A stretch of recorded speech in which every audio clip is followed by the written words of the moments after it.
Blind guides. Jesus was invited to the home of a Pharisee to dine, who became visibly offended that Jesus did not ceremonially wash his hands before eating. Jesus, knowing his thoughts, said to him, "Why do you Pharisees always focus on the externals of hand-washing, whilst internally your hearts remain stained by sin and greed? Didn't God create your heart as well as your hands? Give freely to the poor from the riches you have, and your heart will become as clean as your well-washed hands.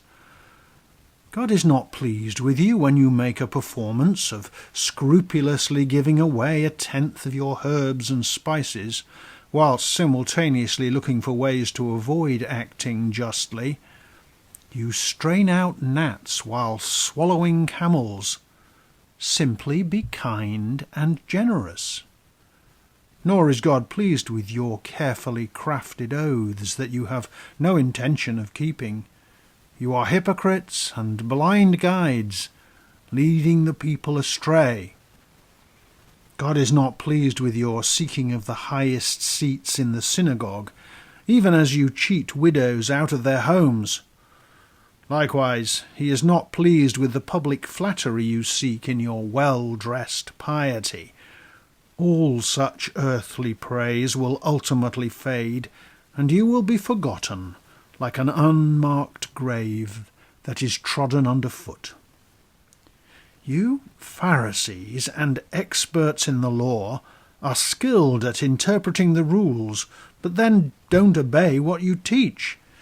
You are skilled at saying one thing whilst doing the opposite. God is not pleased with you teachers of the law who weigh people down with your endless rules and regulations, which make life so difficult for everyone, but never offering help to those who most need it. You neither show true wisdom nor teach it to others. God is not pleased with you Pharisees when you build monuments to the prophets your ancestors murdered, which is more about enhancing your own reputation today than honouring yesterday's heroes of the faith. God holds you equally responsible for the sins of your forefathers, for your hearts are just the same.